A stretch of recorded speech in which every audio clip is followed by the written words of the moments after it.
Gia Ninh.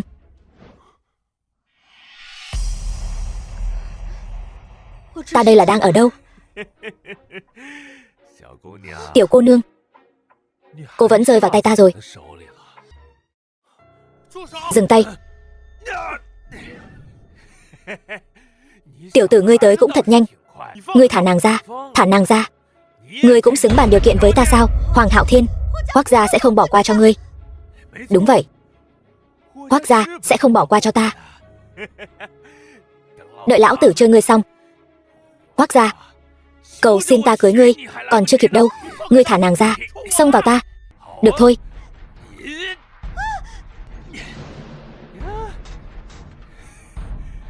Xem ra tiểu tử ngươi đối với cô nương này là thật lòng. Ít nói nhảm. Là nam nhân thì đừng bắt nạt nữ nhân.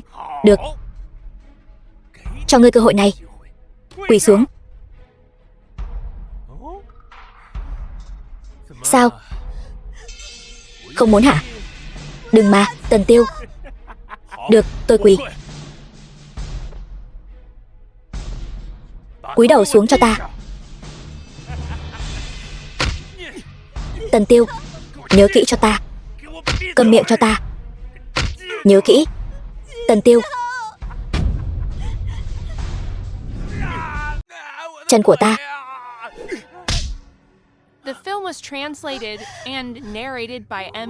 Ta muốn lấy mạng ngươi. Ngươi căn bản không phải đối thủ của ta. Ngươi. Ba. Gia Gia. Gia Ninh chịu uất ức rồi. Hoàng Hạo Thiên, ta là nể mặt Tam Hợp Hội mới cho ngươi mặt mũi. Tiểu tử ngươi được đằng chân lân đằng đầu, tưởng Hoác gia ta sợ ngươi sao? Đây là địa bàn của Tam Hợp Hội ta. Chỉ bằng mấy tên các ngươi có thể làm gì ta? Hoàng Hạo Thiên, ngươi dám sau lưng ta động vào người Hoác gia? Hải ca, ngươi sao lại tới đây? Ngươi bán đứng ta.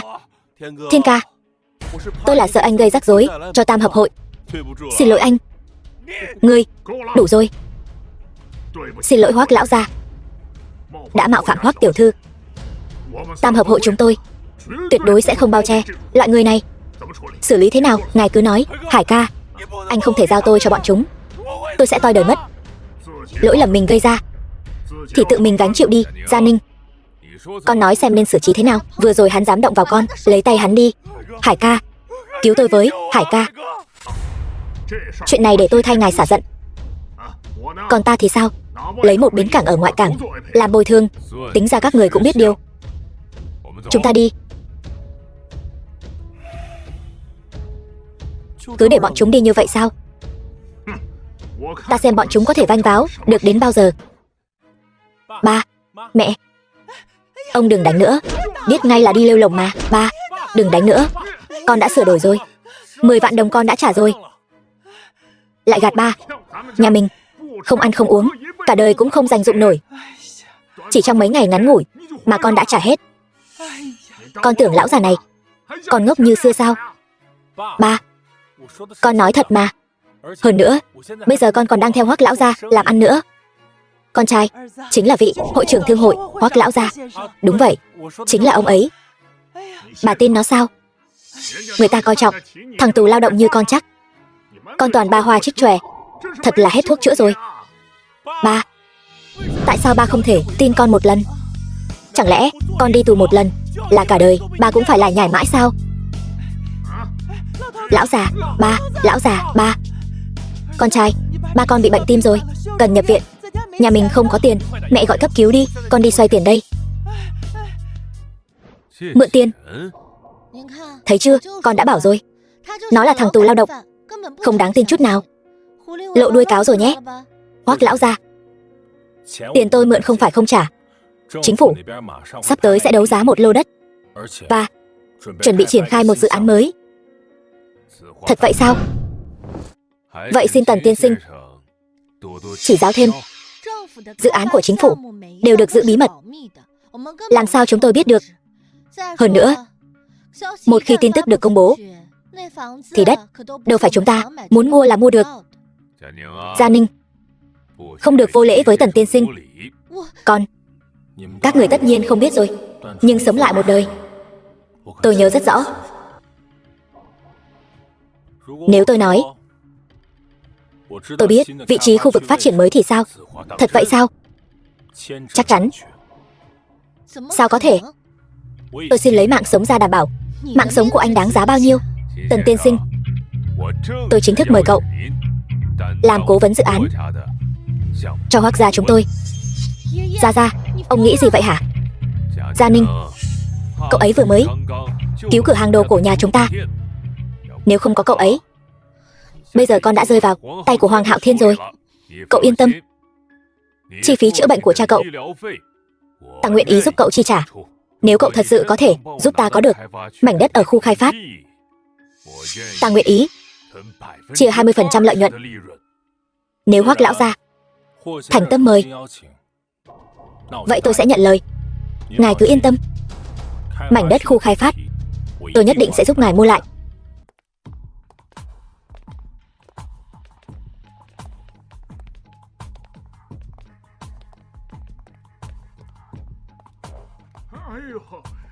Đây chẳng phải là Hoác tiểu thư sao? Vị này là... Giới thiệu với mọi người một chút. Vị này là cố vấn dự án được tập đoàn Hoác thị chúng tôi thuê, Tần Tiêu.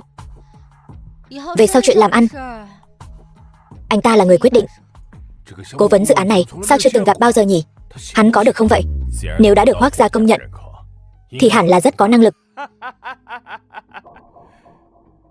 Không ngờ Hoác gia danh tiếng lẫy lừng trong giới thương nghiệp lại mang một tên tội phạm cải tạo lao động đến hiện trường buổi đấu giá. Lại là anh. Sao? Một tên ăn cơm tù cũng xứng đến nơi này sao? Đương nhiên, Hoác gia các người cũng chẳng phải thứ gì tốt đẹp. Cùng với tên tội phạm cải tạo đến đây lừa đảo. Cái gì? Hoác gia để tội phạm cải tạo làm cố vấn? Có chuyện này sao? Hứa Thiếu Phong, anh ngậm miệng lại cho tôi. Đừng có vu khống người khác.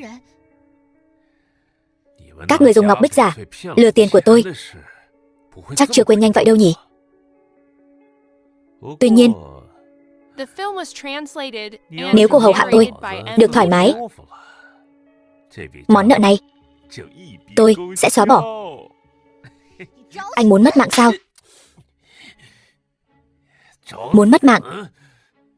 Tôi xem là ai muốn mất mạng. Thiên ca, Hoàng Hạo Thiên, tránh xa Gia Ninh ra. Đây không phải địa bàn của Tam hợp hội các người. Tần Tiêu, Hoác Gia Ninh, thứ các người nợ tôi không chỉ lấy lại cả vốn lẫn lời, mà còn lấy mạng các người. Lên.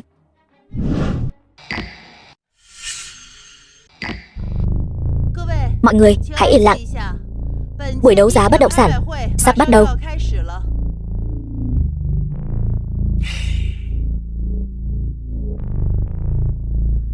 Thiên ca, dù sao thì đây cũng không phải địa bàn của chúng ta, không nên làm quá.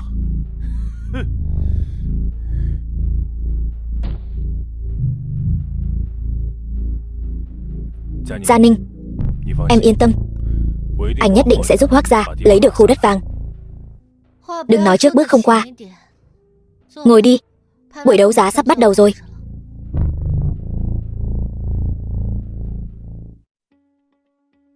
Chào buổi sáng quý vị, lại đến hội đấu giá thường niên của thành phố Kinh Hải.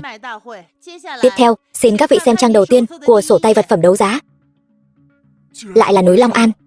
Nghe nói sắp trở thành khu khai thác kinh tế trọng điểm. Đây quả là một mảnh đất vàng. Đúng vậy, núi Long An này là môi trường sinh thái ưu việt, lại gần đường cao tốc Kinh Hải. Nếu khai thác thành điểm du lịch, chẳng phải ngày ngày kiếm tiền như nước sao? Ai mà mua được mảnh đất này thì chẳng phải giàu đổ nứt vách sao? Đúng. Thiên ca, Hải ca nói rồi, mảnh đất này chúng ta nhất định phải có được. Yên tâm, tôi nhất định phải có được nó.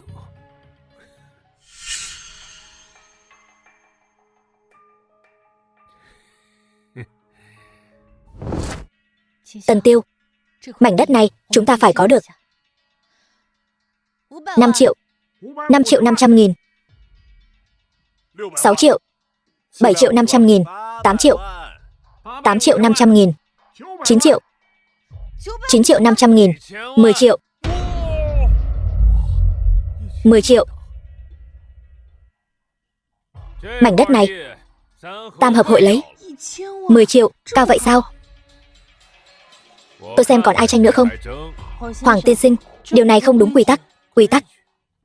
Tôi chính là quy tắc. Thứ Tam hợp hội muốn. Tôi xem ai dám giành. 12 triệu. Tiên tử khổ sai, mày chán sống rồi hả? Đây là buổi đấu giá, ai trả giá cao hơn người đó có được. Anh tưởng đây là chợ mua rau hả? 15 triệu. 18 triệu. 20 triệu. 20 triệu rồi. 20 triệu. Cô có biết lão đại của chúng tôi hôm nay tại sao không đến không? Ba của cô hôm nay có phải đi qua đường cao tốc Thẩm Hải không? Nếu xảy ra chuyện gì, đừng hại ba tôi. Vậy thì phải xem biểu hiện của cô rồi. Bọn xã hội đen chúng mày chỉ giỏi mấy trò bẩn thỉu hèn hạ. Thằng ra tù, đồ cặn bã. Mày cũng xứng sao? Còn ai trả giá cao hơn không? 20 triệu lần 1. 20 triệu lần 2. 20 triệu lần 3. Chúc mừng Tam hợp hội đã đấu giá thành công quyền khai thác đất núi Long An. Thiên ca, mảnh đất này là của chúng ta rồi.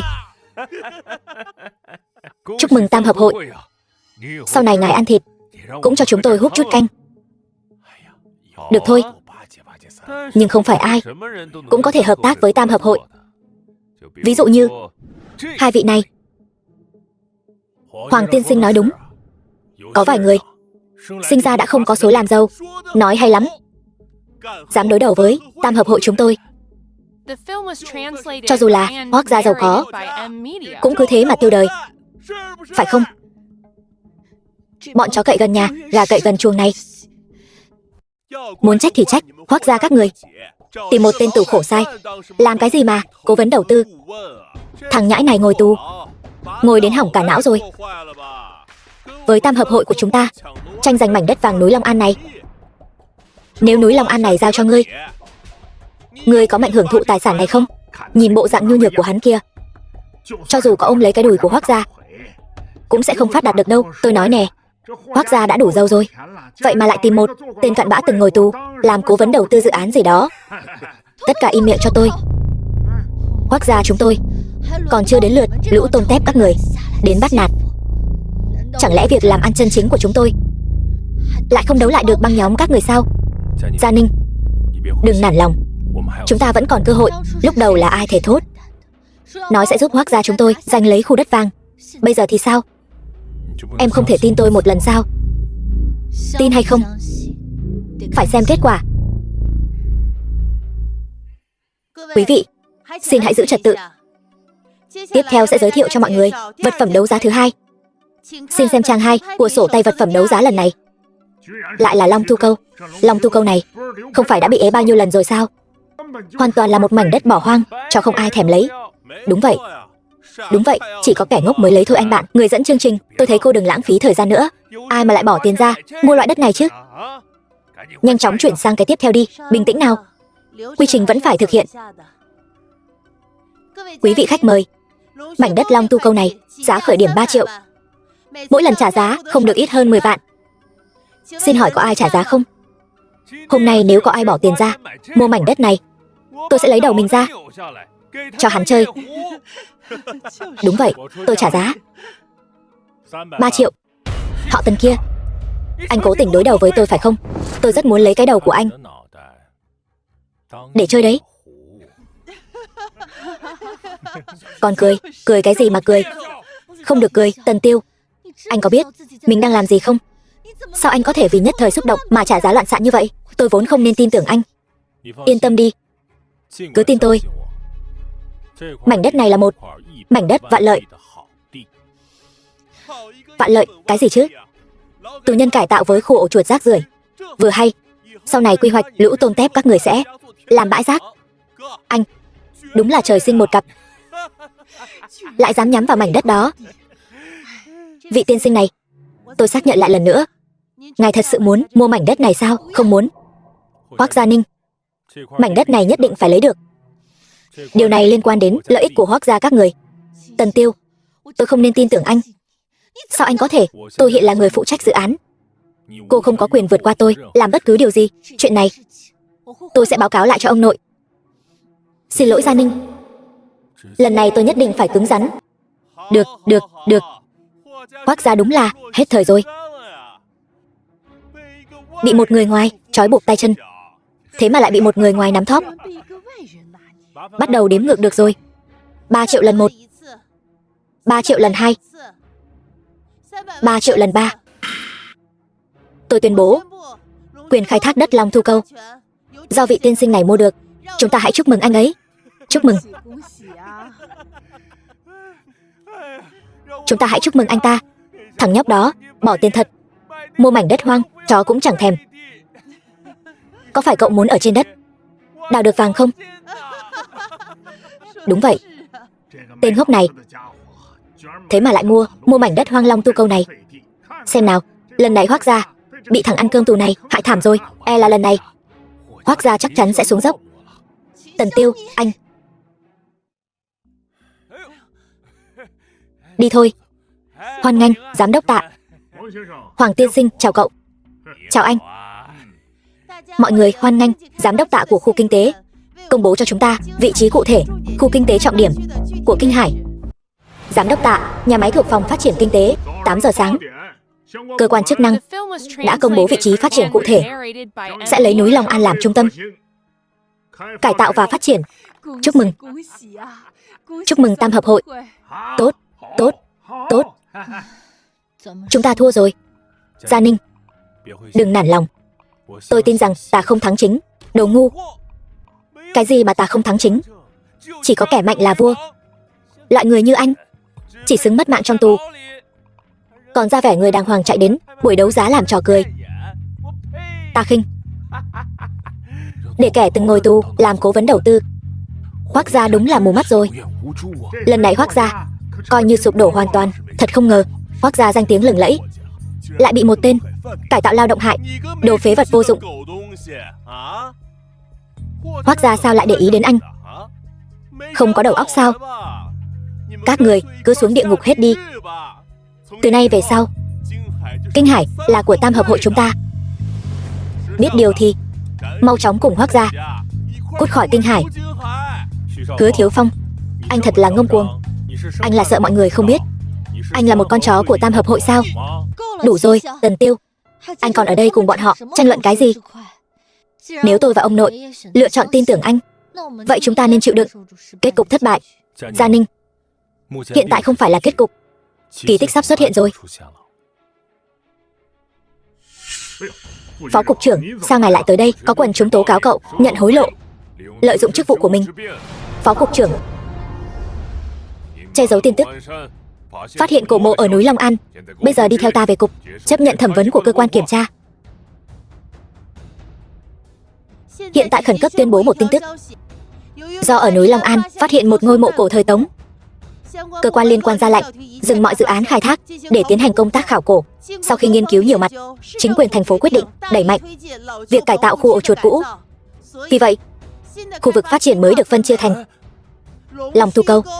Cái này, vậy mà lại là Long Thu Câu. Lấy khu đất núi Long An đó thiết lập thành khu vực phát triển kinh tế, nhưng mà khu đất này bên trong có mộ cổ thời Tống. Bây giờ đang chuẩn bị công tác khai thác, phong tỏa tin tức phát hiện cổ mộ.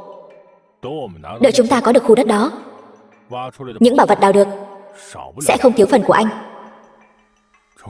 Trọng sinh một lần là lúc để sửa chữa những sai lầm đã gây ra lúc trước. Tần Tiêu, sao anh đến cả việc này cũng biết? Sao nào? Tin tôi rồi đúng không? Xin lỗi, Tần Tiêu. Vừa rồi là tôi hiểu lầm anh. Tôi không trách cô. Tần tiên sinh, ngài thật là thần. Tần tiên sinh, tôi làm kinh doanh vật liệu xây dựng. Đây là danh thiếp của tôi.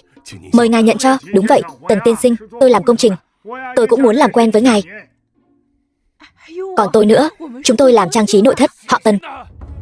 Anh bất quá, cũng chỉ là lấy được một mảnh đất bỏ đi. Đừng tưởng mình là nhân vật quan trọng. Thiên ca, đừng kích động. Thật sự không được thì chúng ta hợp tác với bọn họ đi. Tôi hợp tác với bọn họ. Tam hợp hội ta, khi nào thiếu người hợp tác? Hắn cũng xứng. Đúng vậy. Chỉ là một khu khai thác thôi mà. Chắc hẳn tam hợp hội không để vào mắt. Nếu đã như vậy, tôi tuyên bố, từ hôm nay trở đi, dự án khu khai thác công nghệ cao cấm bất kỳ tất cả hình thức liên hệ nào với tam hợp hội. Hễ có dính líu đến tam hợp hội đều có liên quan, sẽ không được cân nhắc hợp tác. Anh Tần tiên sinh, tôi lập tức hủy bỏ và tất cả giao dịch với tam hợp hội. Hủy bỏ ngay lập tức. Bọn chó cậy gần nhà, gà cậy gần chuồng. Gió chiều nào che chiều ấy, vô sỉ, hạ tiện. Vừa rồi nói với tôi thế nào? Thiên ca, anh nghe tôi nói đã. Nếu phó cục trưởng tiết lộ chuyện chúng ta hối lộ ông ta thì chúng ta tiêu đời. Đi thôi. Tần Tiêu, ba tôi luôn nói cậu rất tài giỏi. Hoắc Đông, ba của Hoắc Gia Ninh. Quả nhiên không nhìn lầm người. Trong buổi đấu giá lần này, cậu quả là một bước lên mây. Bá phụ, người quá khen. Tất cả đều là may mắn. Lần này không thể nói là may mắn được. Có rất nhiều người trong buổi đấu giá đều là những lão làng trong giới kinh doanh. Cậu có thể nổi bật lên, chắc chắn là có thực lực. Nào, cạn ly, tôi kính cậu. Tần Tiêu, lần này nhờ có cậu mới có thể kiếm được một khoản kha khá từ dự án Long Thu Câu.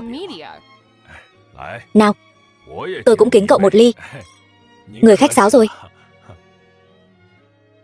Tần Tiêu, sau này chúng ta sẽ xưng hô huynh đệ. Huynh kính đệ ly này. Đương nhiên rồi. Nào, cạn thêm ly nữa. Ba nói gì vậy? Đúng rồi, nhầm người rồi. Ba lại nói linh tinh rồi. Gia Ninh, mấy năm nay con ở Hoắc gia, mọi việc đều thuận buồm xuôi gió, con cũng chưa gặp phải trở ngại gì.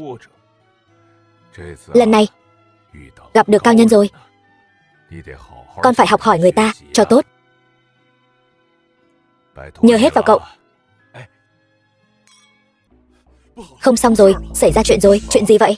Bọn tam hợp hội chặn mấy tuyến đường chính, cưỡng ép hối lộ. Lý lão của xưởng đồ hộp chúng ta không chịu nộp tiền nên bị đánh. Tam hợp hội còn uy hiếp các hộ kinh doanh khác, không cho phép họ buôn bán với ông ấy. Bọn tam hợp hội này thật quá coi trời bằng vung. Lý lão của xưởng đồ hộp cũng đến rồi, muốn bàn bạc đối sách với chúng ta. Mau mời ông ấy vào đi. Mời vào. Tần Tiêu, Lý lão là bạn cũ của ta nhiều năm rồi, ta giới thiệu cho cậu. Đây là Lý Hướng Dương, được mệnh danh là ông vua đồ hộp. Tất cả đồ hộp ở miền Nam đều được sản xuất từ xưởng của ông ấy. Lý Hướng Dương, ông vua đồ hộp. Cứ gọi tôi là lão Lý. Chào ngài.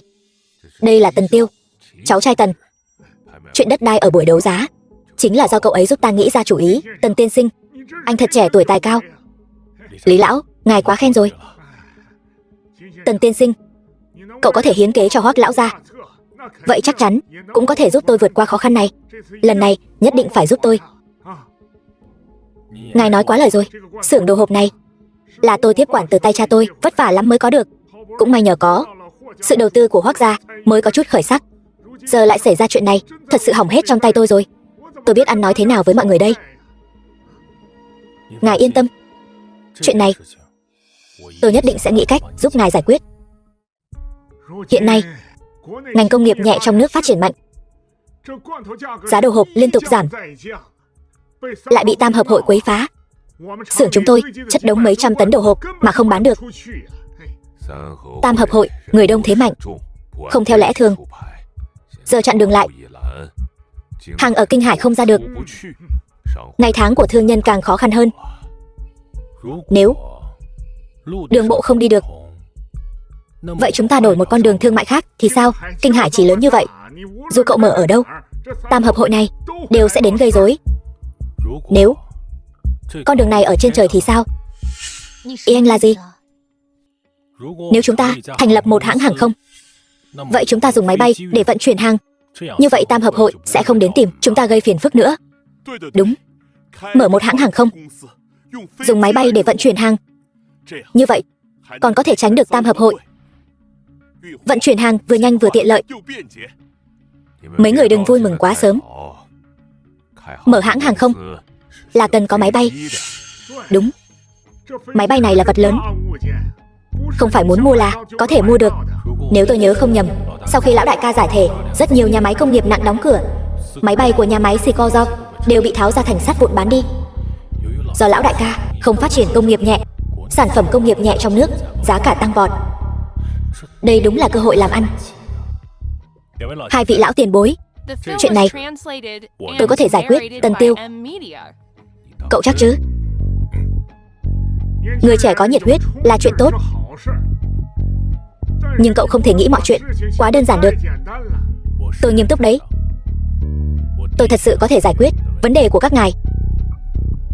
Trong xưởng của ngài có phải chất đống vài trăm tấn đồ hộp không? Phải. Xây dựng hãng hàng không có phải cần máy bay không? Mọi người, tôi có một ý tưởng, chính là dùng đồ hộp đổi lấy máy bay. Dùng đồ hộp đổi máy bay. Dùng đồ hộp đổi máy bay, chuyện này tuyệt đối không thể nào. Hai thứ này căn bản không cùng đẳng cấp, hơn nữa không có tính so sánh căn bản. Người trẻ bây giờ quả nhiên có ý tưởng. Xem ra chúng ta thật sự già rồi. Tần Tiêu, chuyện này cậu chắc chắn chứ? Đương nhiên là không rồi. Tần Tiêu, tôi không quan tâm ý tưởng của cậu có phải là chuyện hoang đường hay không, nhưng nếu cậu có thể xử lý hết toàn bộ đồ hộp tồn kho của xưởng chúng tôi đồng ý cho cậu 30% hoa hồng, tính tôi một phần. Nếu cậu thật sự có thể đổi máy bay cho tôi, lợi nhuận của hãng hàng không tôi chia cho cậu một nửa. Được, vậy cứ quyết định như thế.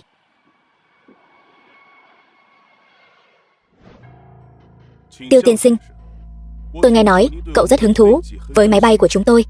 Đúng vậy, máy bay của bên anh là công ty đứng đầu trên thế giới. Vì vậy tôi dự định ở chỗ anh đặt một lô máy bay. Được, Yuri, nhưng tôi muốn biết cậu cụ thể muốn mấy chiếc. Anh có mấy chiếc? Chúng tôi hiện còn lại 7 chiếc. Máy bay đã hoàn thành và 3 chiếc máy bay bán thành phẩm chưa lắp ráp. 10 chiếc phải không? Tôi lấy hết. Cậu nói gì? Cậu lấy hết sao? Ngài không nghe nhầm đâu. Tôi lấy hết, nhưng đây là một vụ làm ăn lớn. Tôi rất nghi ngờ cậu đang đùa với tôi đấy sao? Xét cho cùng, cậu còn chưa hỏi giá cả. Giá cả không thành vấn đề. Xét cho cùng, tôi không định dùng tiền để mua. Tiên sinh Tần Tiêu, cậu đang nói đùa gì vậy? Ngài đừng kích động. Tuy tôi không định dùng tiền để trả cho máy bay của anh, nhưng tôi định dùng vật tư để trao đổi. Dùng vật tư để trao đổi. Tiên sinh Tần Tiêu, đùa gì vậy? Chúng tôi đâu có thiếu vật tư. Không thiếu. Theo tôi thấy, Quý quốc chỉ là nỏ mạnh hết đà. Có một câu nói cổ của Trung Quốc gọi là nước mất thì dân còn biết đi đâu. Tình hình thực tế của Quý quốc ngài còn rõ hơn tôi. Thôi nào, cậu đừng có dùng tiếng Hán cổ dọa tôi. Nếu lúc đó không có chúng tôi, bây giờ không biết tiên sinh Tần Tiêu rốt cuộc ở đâu rồi. Vậy thì tôi sẽ nói điều anh có thể hiểu được. Trong thời kỳ chiến tranh lạnh, Quý quốc để đối đầu với Hoa Kỳ không tiếc tiền của, mạnh tay phát triển công nghiệp nặng. Máy bay, đại bác, tàu ngầm, có thể nói là không gì không làm được. Sự thật đây là điều không thể chối cãi. Tôi còn rõ hơn cậu. Nhưng chính vì vậy, công nghiệp nhẹ của Quý quốc phát triển dị dạng. Đồ ăn thức uống của người dân đều là giá trên trời. Vậy thì sao? Tôi chỉ là một thương nhân. Tôi không phải là một chính trị gia. Chỉ cần có tiền, đồ ăn thức uống tôi đều có thể nhập khẩu. Anh biết tôi đang nói gì không? Chính trị và kinh tế luôn luôn là một thể thống nhất. Chẳng lẽ anh không biết đại sự sắp xảy ra ở Quý quốc sẽ khiến công ty của anh giải thể? Sao cậu biết được? Ruột vích, đèn pin, những vật dụng như đồ hộp ở Quý quốc đều là hàng hiếm. Tương lai sẽ khó mà kiếm được. Vậy thì sao? Cậu rốt cuộc muốn dùng thứ gì để đổi lấy máy bay của chúng tôi? Đồ hộp. Ít nhất 200 tấn đồ hộp. 200 tấn đồ hộp. Nếu là vậy, vậy thì có thể đổi cho cậu một chiếc máy bay. Một chiếc máy bay. Tiên sinh Yuri, ngài có xem thường tôi quá không vậy? Cậu phải biết rằng máy bay của công ty chúng tôi giá cả trên thị trường. Đó là trước đây. Một công ty như ngài, sau trận đại địa chấn ở Quý Quốc, chưa đầy nửa năm sẽ phá sản. Không biết ngài Yuri còn trụ được bao lâu? Sao cậu biết nhiều như vậy? Cậu rốt cuộc là ai? Tôi biết bằng cách nào không quan trọng. Tôi cũng không phải là kẻ thù của ngài, mà là đến để cứu ngài, người bạn đang trong cơn nguy khốn. Ngài Yuri, máy bay có thể ăn được sao? Bây giờ vật giá leo thang. Một ổ bánh mì cũng phải 500 ruby. Đến lúc đó, máy bay trong kho của ngài đã sớm trở thành sắt vụn. Ngài Tần Tiêu, cậu là một thương nhân rất có tầm nhìn xa. Điều này tôi không thể không thừa nhận. Nhưng chỉ dựa vào 200 tấn đồ hộp không thể đổi được 10 chiếc máy bay. Vậy ngài hãy ra giá đi. Ít nhất phải chất đầy 1.000 toa tàu hỏa hàng hóa. Nhất định phải là những hàng công nghiệp nhẹ khan hiếm của chúng tôi. 1.000 toa không được. 600, 900, 700, 800. Đây là giới hạn cuối cùng của tôi. 800 toa thì thành giao. Tần tiên sinh, cậu là một thương nhân xảo quyệt. Tôi tặng ngài một câu thành ngữ, gọi là vô gian bất thương. Ngài nhất định sẽ không hối hận về quyết định hôm nay.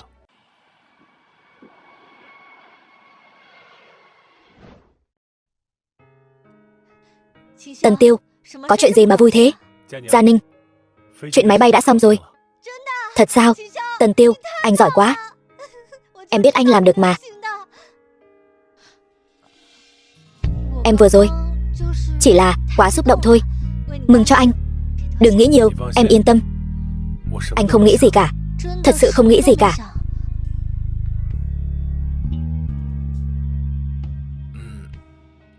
Nghĩ rồi.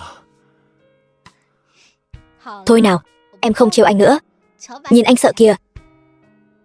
Gia Ninh, hôm nay em tìm anh có việc gì vậy? Em quên mất chuyện chính rồi. Cái này, dự án Long Tu Cầu giai đoạn 1 sắp bắt đầu rồi. Đây là phần chia của anh, 80 vạn. Nhiều vậy sao? Mới có thế thôi. Đây mới chỉ là giai đoạn khởi động của dự án. Càng về sau, anh chia càng nhiều. Cái này là ông nội bảo em đưa cho anh. Đồng hồ Rolex. Anh có biết mẫu đồng hồ này? Mẫu đồng hồ này còn chưa được bán ở trong nước đâu. Gia Ninh, em không biết là sau khi cưới để lấy lòng em, anh đã tặng em không dưới 10 lần. Gia Ninh, cái đồng hồ này là em tặng anh phải không? Ghét quá. Em vất vả lắm mới nhờ bạn em mua từ Thụy Sĩ đấy. Anh phải giữ gìn cẩn thận đấy nhé. Cả đời này. Gia Ninh, em coi như chấp nhận anh rồi sao? Tần tiên sinh, đây là thỏa thuận mua máy bay. Mời ngài giữ lấy. 5 chiếc máy bay đã đến nơi rồi. Số còn lại sẽ đến vào cuối năm. Tốt, hợp tác vui vẻ. Tần Tiêu, chuyện đổi đồ hộp lấy máy bay, anh thật sự làm được rồi. Tất cả những điều này thật khó tin. Rõ ràng giấy trắng mực đen. Máy bay đang đậu ở sân bay kia. Nhìn anh vanh váo kia. Đi thôi, chúng ta đi bàn giao với ông nội. Đợi đã, anh chưa nói. Máy bay bây giờ sẽ giao cho Hoác lão gia. Ý anh là sao? Ông tin tưởng anh như vậy? Lẽ nào anh muốn chiếm đoạt máy bay sao? Gia Ninh, em hiểu lầm rồi. Vậy tại sao anh không muốn bàn giao ngay lập tức? Tôi biết mà. Tôi không nên tin tưởng anh. Gia Ninh, anh đang nghĩ máy bay còn 2 ngày nữa mới bàn giao. Anh muốn đem máy bay thế chấp ngân hàng, tiền đẻ ra tiền. Anh bị điên rồi sao? Đồ hộp của Lý lão gia đã bán hết rồi. Hơn nữa, nếu máy bay có vấn đề thì khoản tiền còn lại của chúng ta sẽ ra sao? Gia Ninh, em nghĩ xem, từ đầu đến cuối anh có lừa dối em bao giờ chưa? Vậy em tin anh chứ? Nếu máy bay xảy ra sự cố gì, em nhất định sẽ không tha cho anh. Em yên tâm, anh chưa bao giờ đánh trận nào mà không chuẩn bị trước.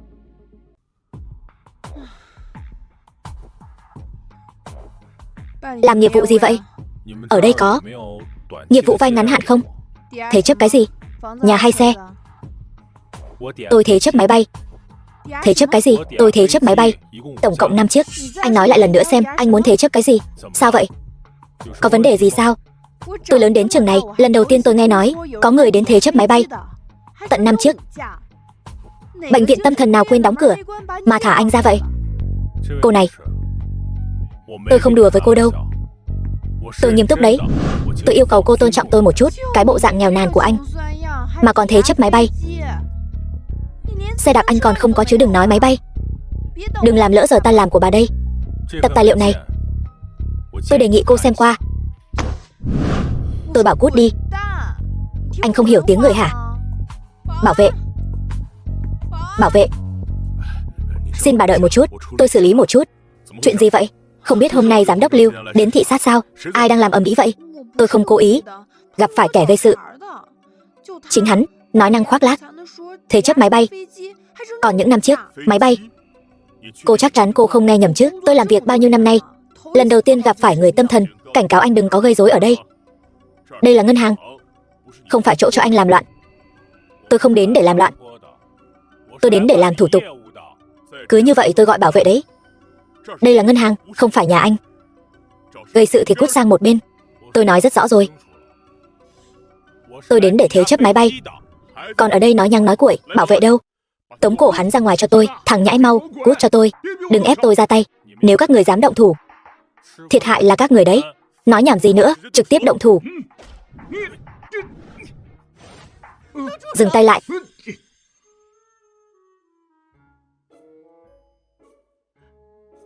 Đây là giám đốc Lưu, giám đốc ngân hàng.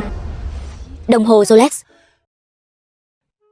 Tiên sinh, đây có phải đồng hồ của cậu không?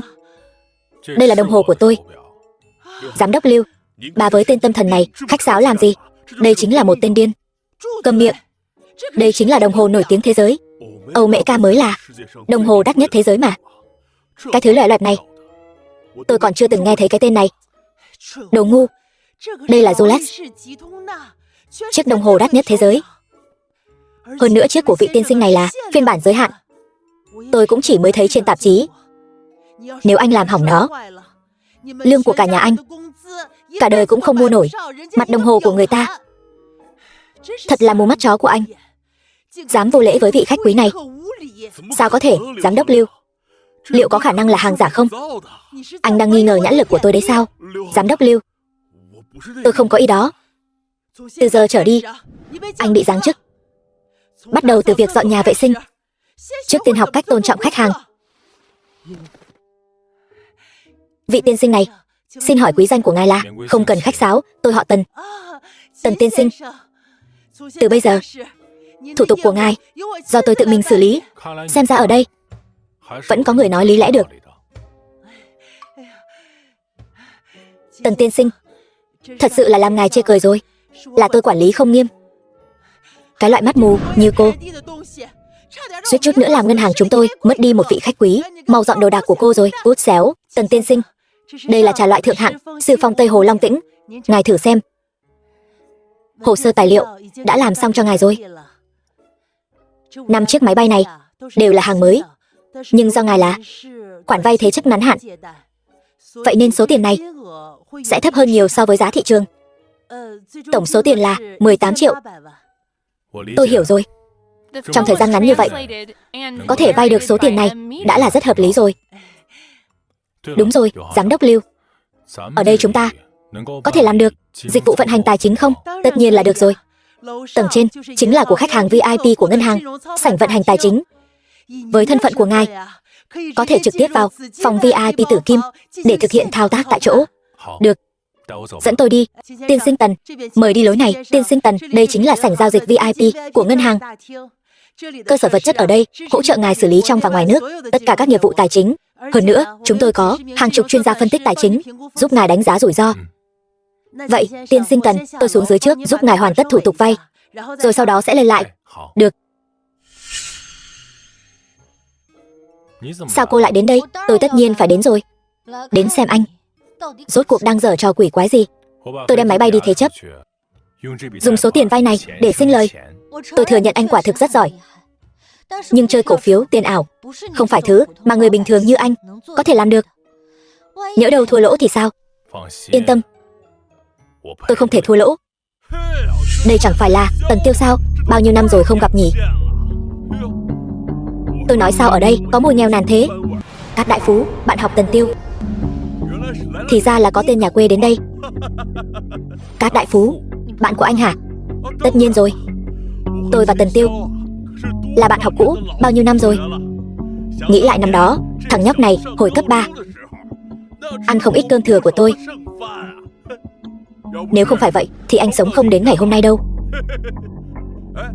Đúng rồi, nghe nói dạo trước anh còn đi tù nữa.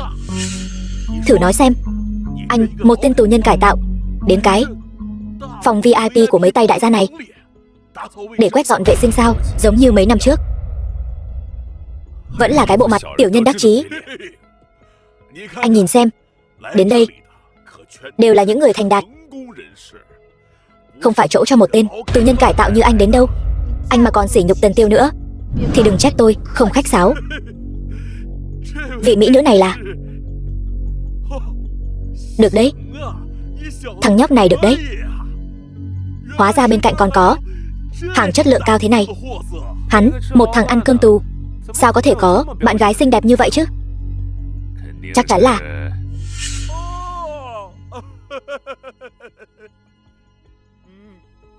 Cô nương, cô đi khách lấy bao nhiêu? Tôi đây, trả cô gấp đôi. Mày giữ mồm giữ miệng cho tao. Còn là ngựa bất kham nữa chứ? Không sao, mỹ nữ, tôi thích cô như vậy đấy.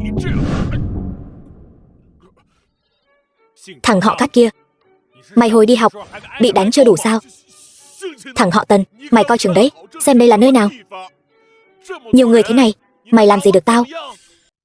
30 năm Hà Đông, 30 năm Hà Tây, mày vẫn còn coi thường người khác. 30 năm trước mày là phế vật, 30 năm sau mày vẫn là phế vật. Cả đời mày chỉ là phế vật, còn bị tao đạp dưới chân. Câm miệng. Tần tiên sinh là giám đốc dự án của Hoắc thị tập đoàn. Đắc tội với anh ấy chính là đắc tội với Hoắc gia chúng tôi. Kẻ tắm lạng, người nửa cân. Tao còn là con rể của Hoắc thị đấy. Thằng họ Cát, tao không biết cái đầu mặt heo tai chuột như mày đã lọt vào đây bằng cách nào. Thời gian của tao rất quý giá, không rảnh nói nhảm với mày. Tao còn có việc chính đáng phải làm. Làm cái dám ấy? Mày hiểu gì về tài chính không? Đừng có ở đây ra vẻ ta đây với tao, làm lỡ việc tao mua vào phiên sáng. Mày gánh nổi trách nhiệm này không? Theo tao thấy, đôi gian phu dâm phụ chúng mày chính là đến đây lừa đảo. Mày, một tên tù nhân cải tạo, còn là cái gì của Hoắc thị tập đoàn? Giám đốc dự án. Mày biết cái gì gọi là thao túng giá không? Mày biết cái gì gọi là xu hướng không? Mày biết cái gì gọi là đóng băng không? Năm đó, khi tao làm đại ca, chơi chứng khoán, chơi tiền ảo, thằng nhãi mày còn chưa biết đang đi ăn xin ở xó nào đâu. Mày biết đây là gì không?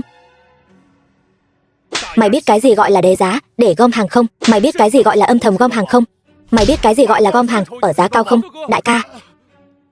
Cái gì cũng không biết, còn không cút đi cho tao. Đậu xanh, dám đánh tao? Mày đang làm cái quái gì thế?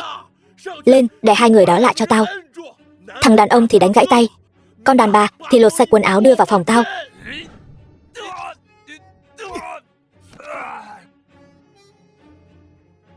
Ồn ào cái gì thế? Đông ca, làm phiền anh rồi. Cát Chấn Đông, anh họ của Cát đại phú, cậu đang giở trò quỷ quái gì ở đây? Đây là sảnh giao dịch, không phải hộp đêm của cậu. Làm ầm ĩ như vậy, tôi không quan tâm cậu làm cái gì. Cho cậu 1 phút, giải quyết ngay cho tôi. Dám làm mất mặt tôi xử cậu đấy. Vâng, Đông ca. Chỉ là cái thứ mất mặt xấu hổ như thế này, tôi sẽ xử lý ngay. Tần Tiêu, Đông ca tôi là khách hàng lớn của ngân hàng này đấy. Bây giờ nếu mày quỳ xuống xin lỗi tao, chuyện của chúng ta coi như xong. Mơ đi, mày rượu mời không uống, lại muốn uống rượu phạt. Người này là Đông ca, cậu ấy là bạn học cấp 3 của tôi. Tần Tiêu, anh yên tâm, chỉ là một tên vô dụng. Chuyện nhỏ này không cần ngài ra mặt, tôi tự mình giải quyết được. Tần Tiêu, cái tên này nghe quen quen. Tần Tiêu, mày có nghe thấy không? Danh hiệu đồ bỏ đi của mày đã đến tai Đông ca của tao rồi. Cậu, tôi. Đồ vô dụng, im miệng cho tôi. Đông ca, sao anh lại đánh tôi? Đừng có gọi tôi là ai là Đông ca của cậu.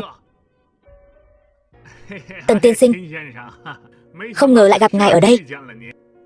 Cậu nhận ra tôi sao? Tất nhiên là nhận ra. Buổi đấu giá đất lần trước, tôi là người thực hiện toàn bộ giao dịch. Đã chứng kiến ngài tỏa sáng rực rỡ. Hoắc tiểu thư, cô cũng đến đây sao? Được quen biết hai vị là vinh hạnh của Cát Mỗ. Thật không dám nhận. Vừa rồi đường đệ của anh còn dạy dỗ chúng tôi. Tên hỗn đản này có mắt như mù, đắc tội với hai vị. Đông ca, sao anh lại cúi đầu trước một tên vô dụng như vậy? Cậu, anh ấy là cố vấn đầu tư của tập đoàn Hoắc Thị. Cậu ăn nói cho cẩn thận đấy. Không thể nào, hắn ta chỉ là một tên nghèo rớt mồng tơi từ hồi cấp 3. Một tên ăn mày chính hiệu. Hơn nữa hắn ta còn vào tù mới ra được thôi. Sao hắn ta có thể là cố vấn đầu tư của tập đoàn Hoắc Thị được? Đông ca, chắc chắn anh nhận nhầm người rồi. Đúng là đồ ngu xuẩn, có mắt như mù. Tao tát toi đời mày, con đàn bà ti tiện. Mồm 5 miệng 10. Cậu biết cô ta là ai không? Cô ta chẳng phải chỉ là một con tiện nhân bán hoa thôi sao? Dám hỗn láo với Hoắc tiểu thư. Cô ấy là đại tiểu thư của tập đoàn Hoắc Thị. Đồ có mắt như mù, đưa nó xuống cho tao, nhổ hết răng của hắn ta ra cho tao. Đông ca, anh đối xử với biểu đệ của mình khá là tàn nhẫn đấy. Tần tiên sinh, không biết tôi xử lý như vậy, hai vị đã hài lòng chưa?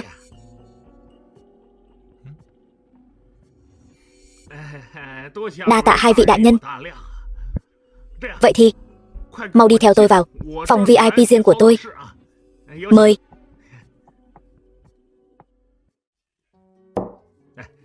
Tôi có vài chai rượu ngon cất giữ nhiều năm, mời hai vị thưởng thức. Những thứ này chắc không rẻ đâu nhỉ? Anh Cát, anh khách sáo quá. Được quen biết Tần tiên sinh và Hoắc tiểu thư như vậy, chút rượu này có đáng là gì? Từ hôm nay trở đi, ngài chính là huynh đệ tốt của các trấn đông tôi. Sau này có vấn đề gì liên quan đến đầu tư xin được chỉ giáo. Anh thật khách sáo. Tần tiên sinh, nghe nói ngài liệu sự như thần, xin chỉ điểm cho tiểu đệ. Tần Tiêu, vừa rồi đường đệ của hắn đối xử với chúng ta như vậy, chắc hẳn hắn cũng không phải người tốt lành gì. Đừng để ý đến hắn. Nào, Tần tiên sinh, đây là mao đài năm 72, rất có giá trị siêu tầm. Coi như một chút tâm ý của tôi chuyện vừa rồi. Mong ngài đại nhân đại lượng. Một chai rượu vớ vẩn lại muốn bù đắp cho sự sỉ nhục chúng tôi vừa nhận. Hoắc tiểu thư, thứ này tất nhiên không lọt được vào mắt cô. Chỉ là tiền của tôi hiện tại đều đang ở trong tài khoản chứng khoán tiền ảo.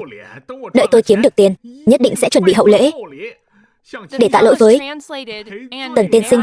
Anh cũng chơi tiền ảo sao? Bây giờ ai cũng chơi. Có chút tiền thì muốn kiếm thêm. Các tiên sinh, vô công bất thụ lộc. Rượu này tôi không thể nhận. Tần tiên sinh, ngài thật là khách sáo. Được quen biết cao nhân như ngài, đó là vinh hạnh của Cát Mỗ tôi. Nếu ngài thật sự thấy áy náy, thì sau này trong việc làm ăn hãy chiếu cố nhiều hơn. Vậy không biết các tiên sinh, anh hiện đang thao tác cổ phiếu nào vậy? Chắc chắn không lọt vào mắt của Tần tiên sinh. Đông ca, bảng anh lại tăng rồi, còn tiếp tục theo không? Theo nhanh, thêm 50 vạn nữa. Vâng, Đông ca. Hai vị thật ngại quá, tôi xử lý chút việc. Các tiên sinh, anh đang chơi bảng anh phải không? Phải. Mấy năm gần đây chúng ta đang hội nhập quốc tế. Tiền tệ này một ngày một khác. 2 ngày nay bảng Anh đang có xu hướng tăng mạnh. Nếu Tần tiên sinh có hứng thú, cùng nhau, chắc chắn sẽ kiếm lời. Bảng Anh. Tôi nhớ là giờ Kinh Hải, 5 giờ sáng ngày 13 tháng 9. Bảng Anh bắt đầu mất giá thảm hại. Theo tìm hiểu, có nhiều tổ chức tài chính cùng nhau bán khống bảng Anh. Không đến 1 năm, vô số nhà đầu tư phá sản chỉ sau 1 đêm. Bảng Anh mà cũng có thể rớt giá. Kích thích thật. Anh, tiền tệ cũng có thể chơi kiểu này sao? Hôm nay là ngày 12 tháng 9. Tính cả chênh lệch múi giờ, còn 2 tiếng nữa. Anh chắc chắn sẽ thắng chứ? Tất nhiên rồi. Tần tiên sinh, đây chính là cơ hội làm giàu đấy. Nếu tôi là anh, tôi sẽ ngay lập tức bán hết số bảng Anh đang có. Bán hết? Tại sao vậy? Chẳng lẽ bảng Anh sẽ rớt giá sao? Anh còn 2 tiếng nữa. Chuyện này, các tiên sinh, anh tốt nhất nên tin Tần Tiêu. Những gì hắn nói đều ứng nghiệm cả. Còn về việc quyết định thế nào, anh tự nghĩ đi. Tần tiên sinh, tuy ngài liệu sự như thần, nhưng chuyện bán tháo này, nếu ngài dự đoán sai, tôi sẽ tán ra bại sản mất. Cậu không tin tôi sao? Không phải không tin. Vào rồi, vào rồi. Không ngờ các tiên sinh lại là một người hâm mộ bóng đá. Không dám nhận, cổ vũ cho nước nhà thôi. Trận nào vậy? Tần tiên sinh, ngài còn chưa biết sao? Vòng loại World Cup, đội tuyển quốc gia đá với Pakistan. Đây là trận đấu đầu tiên. Anh không cần nghe tiếp đâu. 5-0, thắng.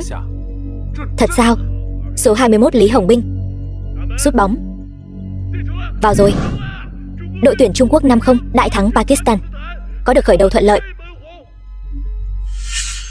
Tần tiên sinh, ngài thật là thần thánh. Tôi nghe ngài, tôi đều nghe theo ngài. Sau này ngài mua cổ phiếu kỳ hạn nào, tôi đều sẽ mua theo. Tôi mua theo. Cậu cũng đừng quá kích động. Cuối cùng đội tuyển quốc gia cũng không thể vượt qua vòng bảng. Slapner cũng không cứu được bóng đá Trung Quốc. Mặc kệ. Tần Tiêu, anh là thần tiên sao? Sao cái gì cũng biết vậy? Nếu anh nói bạn trai em là người xuyên không đến, em có tin không? Người ta đang nói chuyện nghiêm túc với anh đấy. Anh cũng đang nói nghiêm túc mà. Em không tin anh sao? Tin cái quỷ ấy. Bán tháo. Lời của tên phế vật Tần Tiêu này mà cậu cũng dám tin? Hoàng Hạo Thiên, sao anh lại ở đây? Đỗ Mỹ Quyên, giám đốc tài chính của Tam Hợp Hội. Hoàng thiếu giúp Tam Hợp Hội kiếm được một khoản lớn, sao lại không thể ở đây? Còn anh, có tư cách gì ra vào đại sảnh giao dịch VIP? Tần tiên sinh là huynh đệ tốt của tôi, lại là VIP của ngân hàng, tự nhiên có tư cách vào đây. Cát Chấn Đông, anh đừng để hắn lừa. Hắn là một tên tù lao động, làm sao có thể là VIP được? Họ Tần kia, trò chơi tài chính tiền ảo này dựa vào tính toán, dựa vào đầu óc. Anh chỉ biết đánh nhau ẩu đả. Đồ phế vật. Anh cũng xứng sao? Cẩn thận, thua đến tán ra bại sản. Yên tâm, có dự án Long Tu Câu chống lưng, tôi không thể phá sản. Họ Tần anh. Được, tôi muốn xem thử anh có thể dựa vào vận may chống đỡ đến khi nào. Vài vị khách xin hãy bình tĩnh. Có nghiệp vụ gì cần làm không? Xin cứ dặn dò. Làm phiền giám đốc Lưu giúp tôi mở một tài khoản. Tôi muốn mua bảng Anh. Tần tiên sinh vừa rồi không cho tôi bán ra, sao giờ lại muốn mua? Thấy chưa? Hắn ta chính là kẻ lừa đảo. Lừa người bán ra, tự mình mua vào để kiếm lời. Họ Tần, anh làm như vậy, lương tâm anh có yên không? Các tiên sinh, tôi không phải muốn mua vào bảng Anh, tôi muốn bán khống bảng Anh. Tần Tiêu, anh thật sự có nắm chắc không? Tôi có nghe nhầm không? Thằng nhóc này muốn bán khống bảng Anh sao?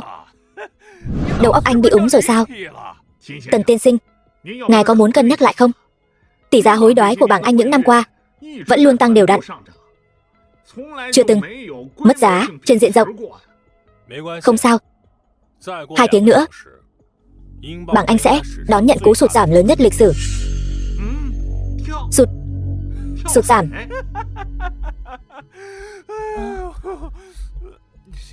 Họ Tần, anh có biết giá trị của bảng Anh không? Đó là một trong 3 loại tiền tệ ổn định nhất toàn cầu. Anh dám nói bừa rằng bảng Anh sẽ mất giá. Anh điên rồi sao? Một tên nhóc con không biết gì mà cứ làm ra vẻ ta đây.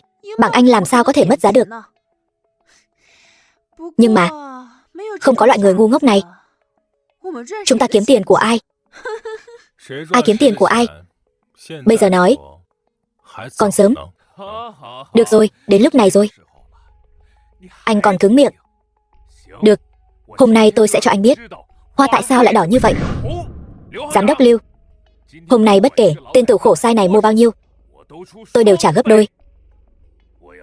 Tôi muốn mua ngược lại với hắn. Giám đốc Lưu, bây giờ hãy thao tác đi. Cái này, bà yên tâm. Bảng Anh hôm nay nhất định sẽ giảm. Tần tiên sinh, ngài muốn mua bao nhiêu? Tất tay. Không chừa một xu. Tất tay, đúng. Tất tay. Nếu có chuyện gì xảy ra, sẽ không thể chuộc lại máy bay được. Gia Ninh, tin anh đi. Mọi thứ đều nằm trong tầm kiểm soát của anh. Anh không phải nói là sẽ trả giá gấp đôi, mua ngược lại với tôi sao? Anh không định chơi xấu chứ? Nực cười. Tôi là nhân vật số 2 của Tam Hợp Hội, được Hải ca đích thân chỉ định. Chút tiền này tôi lại không trả nổi sao? Cứ làm theo lời tôi, trả giá gấp đôi. Cái này, sao? Lời tôi nói không có trọng lượng sao? Cho tôi thao tác đi. Hoàng thiếu gia, không phải tôi không cho ngài thao tác. Thật sự là tiền trong tài khoản của ngài không đủ. Bà nói dối. Trong tài khoản của Tam Hợp Hội chúng tôi đang nằm gọn 30 triệu. Bà lại bảo với tôi là không đủ tiền. Hoàng tiên sinh, vị Tần tiên sinh này, anh ta xuất vốn 18 triệu bán khống bảng Anh. Ngài trả gấp đôi, thật sự không đủ. Cái gì? 18 triệu? Không thể nào. Tôi không tin. Hắn, một tên tù khổ sai, làm sao lại có nhiều tiền như vậy? Tôi nói hoàn toàn là sự thật. Nếu các người không tin, có thể đi kiểm tra vốn. 18 triệu. Gấp đôi là 36 triệu. Nhiều tiền như vậy, nếu xảy ra chuyện gì? Hoàng Hạo Thiên, cậu không lẽ hết tiền rồi chứ? Vỏn vẹn 36 triệu, cậu cũng không lấy ra được sao? Không được thì thôi. Nếu cậu làm, tiền của Tam Hợp Hội thua hết. Để Hải ca băm cậu ra. Vậy thì quá không đáng. Cậu nói dối. Tên họ Tần, hôm nay tôi sẽ cho cậu thấy sự lợi hại của Tam Hợp Hội. Giám đốc Lưu, mấy căn nhà của Tam Hợp Hội ở khu cổ thủy cầm cố cho tôi, ít nhất cũng phải 10 triệu. Cầm cố cho tôi. Hoàng Hạo Thiên, đó là miếng đất mà Hải ca vất vả lắm mới lấy được. Lần này chúng ta đến đây cũng chỉ có vỏn vẹn ngân sách 20 triệu. Nếu vượt quá nhiều, tôi là người phụ trách tài chính, cũng khó mà giải trình. Ngậm miệng lại cho tôi. Hoàng Hạo Thiên, là giám đốc tài chính của Tam Hợp Hội, tôi phải ngăn cậu lại. Cút. Dám cản trở việc của tôi sẽ báo cáo cậu với Hải ca. Báo cáo tôi. Được thôi, tôi xem khi đó tôi kiếm được gấp đôi số tiền này, Hải ca sẽ theo ai?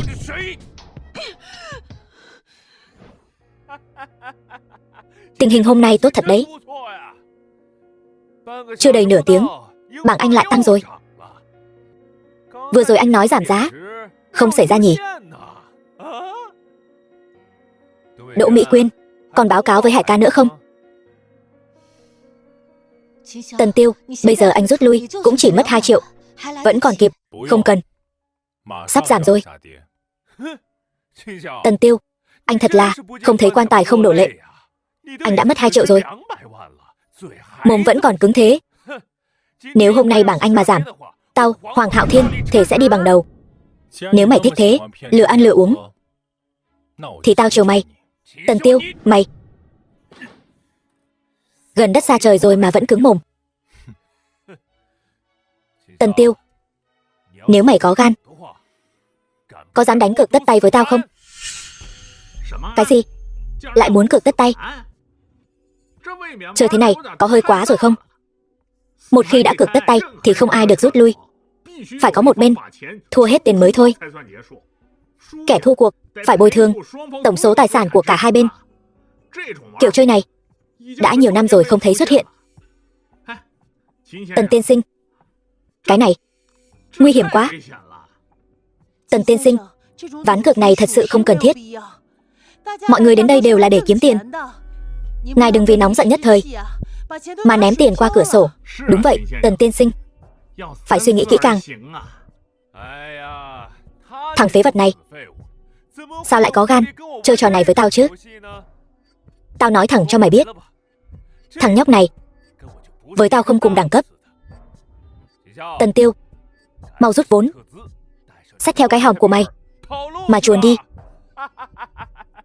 Hoàng Hạo Thiên, mày đừng có mà hối hận. Giám đốc Lưu, các cô có thể soạn hợp đồng cược tất tay được chứ? Tôi sợ có người sẽ không chịu chơi.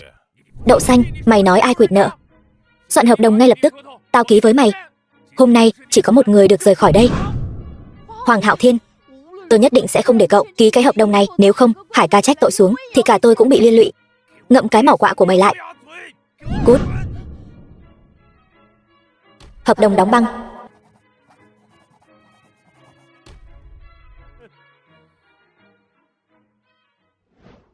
Họ Tần, mau đi vay tiền đi. Tao sợ lát nữa mày thua đến quần cũng không còn.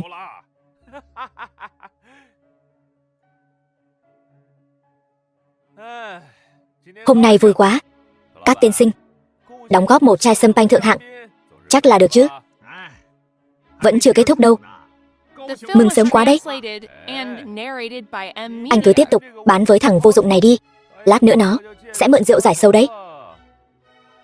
Tần Tiêu, loại người như mày sinh ra đã nghèo hèn, chỉ xứng ăn cơm tù, cả đời cũng chẳng nổi 4 món. Hoàng thiếu, để tôi mở giúp ngài, tôi tự làm được. Mọi người nhìn kia, bảng Anh rớt giá rồi. Hoàng thiếu, không sao chứ? Tránh ra. Sao lại rớt giá được? Đồng bảng Anh sao lại rớt giá được nhỉ? Không ngờ là anh nói trúng phóc. Đồng bảng Anh thật sự rớt giá rồi. Đúng rồi, tôi biết rồi. Nhất định là biến động bình thường thôi, đúng không? Không cần bao lâu đâu, sẽ tăng trở lại thôi. Nhất định là như vậy. Tôi khuyên anh vẫn nên nhanh chóng bán tháo đi, bởi vì đây chỉ mới là bắt đầu thôi. Mày bớt hù dọa tao đi. Tôi biết, không cần đến 10 phút đồng bảng Anh chắc chắn vẫn có thể tăng trở lại. Mọi người xem, lại rớt nữa rồi. Cái này thật kỳ quái. Tần tiên sinh, ngài thật là thần. Anh đừng kích động, đây chỉ mới là bắt đầu thôi. Màn hay còn ở phía sau. 1/13. Thật là điên rồ. Chỉ trong vòng chưa đầy vài phút đã rớt hơn 2 đồng rồi. Tần tiên sinh, chúc mừng ngài nha. Số tiền thua trước đó đều gỡ lại rồi, còn kiếm thêm được hơn 3 triệu. Nếu ngài có hứng thú mua cùng với tôi, đồng bảng Anh còn rớt nữa đấy. Cảm ơn, tôi sẽ mua cùng ngài ngay. Thằng họ Tần, mày đừng đắc ý. Cái này mới chỉ là bắt đầu thôi, tao vẫn chưa thua hết đâu. Cũng đúng, chỉ trong chốc lát đã thua 7-8 triệu, không tính là nhiều. Mày vẫn đang rớt 1/8 rồi. Vẫn đang rớt sao? Tăng lên đi, tăng lên đi, tăng lên đi. Tiền của Hoàng tiên sinh đã thua hết rồi. Tần tiên sinh, chúc mừng ngài đã thắng cuộc thi. Hoàng Hạo Thiên, 54 triệu đặt cược. Anh không lẽ không trả nổi chứ? Tần tiên sinh, ngài cứ yên tâm, hợp đồng mà Hoàng tiên sinh vừa ký là dùng danh nghĩa của Tam Hợp Hội. Không lâu sau, tiền bồi thường sẽ được chuyển vào tài khoản của ngài. Hoàng Hạo Thiên, anh thật là chu đáo quá. Bản thân không trả nổi, lại lấy tiền của Hải ca ra để cược. Thằng họ Tần, mày đừng quá kiêu ngạo. Cẩn thận có mạnh kiếm, không có mạnh sai. Trước khi chưa tiêu hết số tiền đó, tôi vẫn chưa nỡ mất mạng đâu. Còn anh, trong một ngày thua 50-60 triệu. Về, đừng để Hải ca đánh mất mạng. Mày cứ chờ đấy. Tần tiên sinh, hiện tại tỷ giá hối đoái là 1/3,2. Nhờ sự chỉ điểm của ngài, tôi cũng kiếm được một khoản kha khá đấy.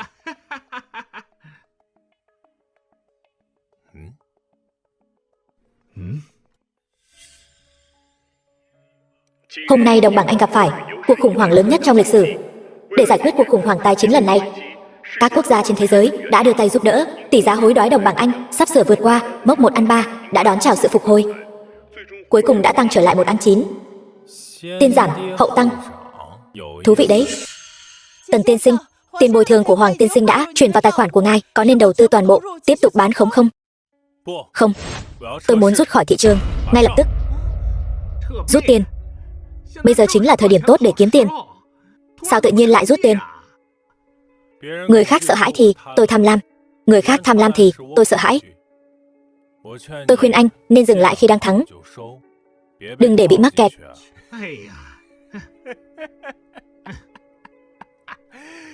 Thật nực cười. Khi người khác tham lam, tôi nên tham lam hơn. Tên họ Tần kia, xem ra anh chỉ là một kẻ nhát gan may mắn thôi. Cầm lấy. Cầm bất động sản đi thế chấp, tiền thế chấp, tất cả đều bán khống bằng Anh cho tôi.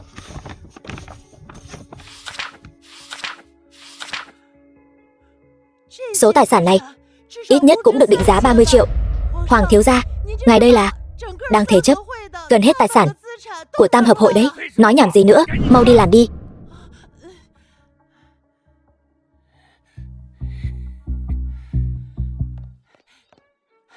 Tần thiếu gia, đây là của ngài, tổng cộng thắng được 13 triệu. Hoàng thiếu gia, đây là 30 triệu của ngài, đã vào thị trường hết rồi. Tên họ Tần, hôm nay lão tử dạy miễn phí cho mày một bài học. Quy tắc của giới tài chính. Ai có tiền, người đó kiếm được tiền. Lão tử cho 30 triệu vào thị trường, có thể kiếm gấp mấy chục lần của mày. Chút tiền thua hôm nay chỉ là hạt mưa thôi. Giảm rồi, giảm xuống còn 1/3 rồi. Tên họ Tần kia, cảm ơn tin tức của anh nhé, khiến tôi kiếm được một khoản kha khá. Không đúng, sao lại tăng trở lại rồi? Sao có thể? Hoàng Hạo Thiên, đạo lý dừng lại khi đang thắng. Anh không hiểu sao? Tần tiên sinh, may mà nghe lời ngài, nếu không thì tiền kiếm được lại mất hết. Không thể nào. Đây là dãy mất mạng, đây là hồi quang phản chiếu. Bảng Anh chắc chắn sẽ tiếp tục giảm. Tăng rồi, lại tăng lên 1/5 rồi. Được rồi, tôi biết rồi. Vừa nhận được tin tức mới nhất được công bố. Hơn 100 quốc gia trên toàn cầu đã ra tay tham gia cứu thị trường. Bảng Anh không thể giảm nữa rồi. Sao có thể? Hoàng Hạo Thiên, anh đã mất rất nhiều tiền. Tam Hợp Hội nhất định sẽ không bỏ qua cho anh đâu. Tự lao mà giữ mạng. Hoàng thiếu gia ngất xỉu rồi, có ai không? Mau gọi xe cấp cứu. Tần tiên sinh, hôm nay nhờ có ngài mới giúp tôi tránh được tổn thất, còn giúp tôi kiếm được một khoản kha khá. Sau này có bất kỳ yêu cầu gì, cứ việc dặn dò tôi.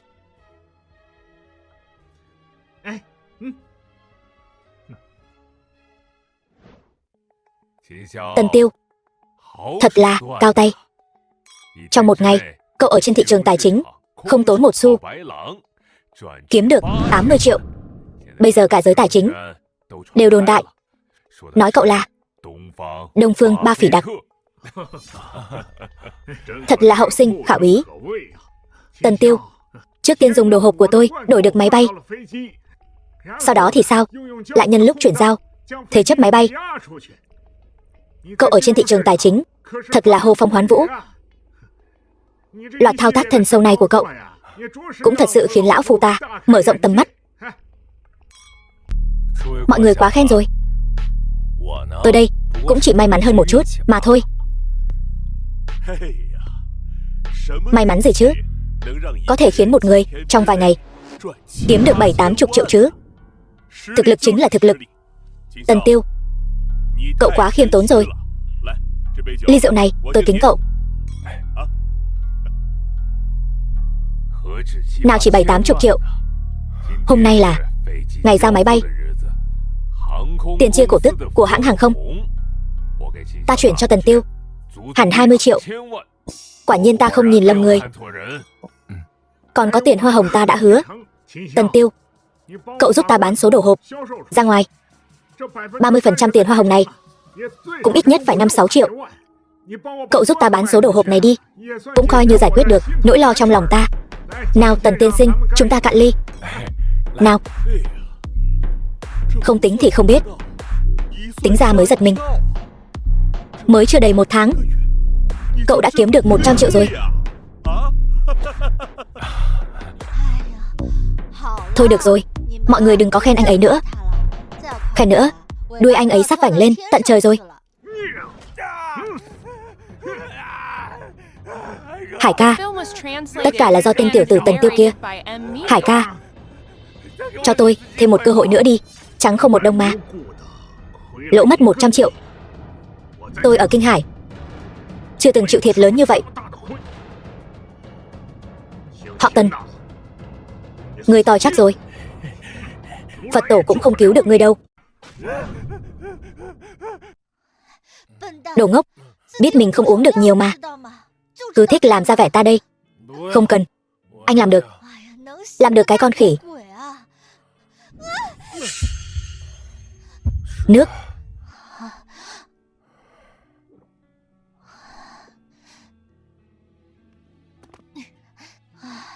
Cũng không biết kiếp trước có phải nợ anh không nữa.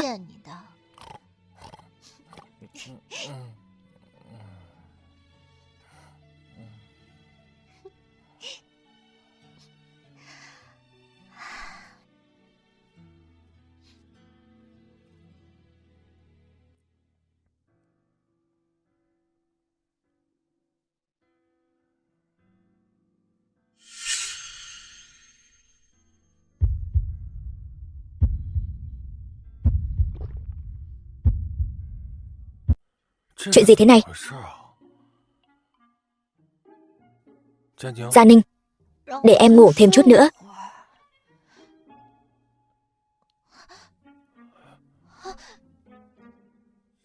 Chào buổi sáng. Sao anh lại ở nhà em? Anh ra ngoài đi. Gia Ninh, anh ra ngoài đi. Gia Ninh, bình tĩnh nào. Đây là nhà anh, phòng của anh. Anh có khát không? Để em rót cho anh cốc nước. Sao vậy? Em không nói không rằng đánh anh một trận. Em còn muốn chạy sao? Em đâu cố ý. Thả em ra. Đánh anh, em không cố ý. Nhưng mà ngủ với anh cơ mà. Gia Ninh, em cũng thừa cơ hội đấy chứ. Đáng ghét, em có làm gì anh đâu. Sao cơ? Ngủ với anh rồi còn không thừa nhận. Em phải chịu trách nhiệm với anh, biết chưa? Chịu trách nhiệm thì chịu trách nhiệm. Ai sợ ai? Em nghiêm túc đấy sao? Em không, em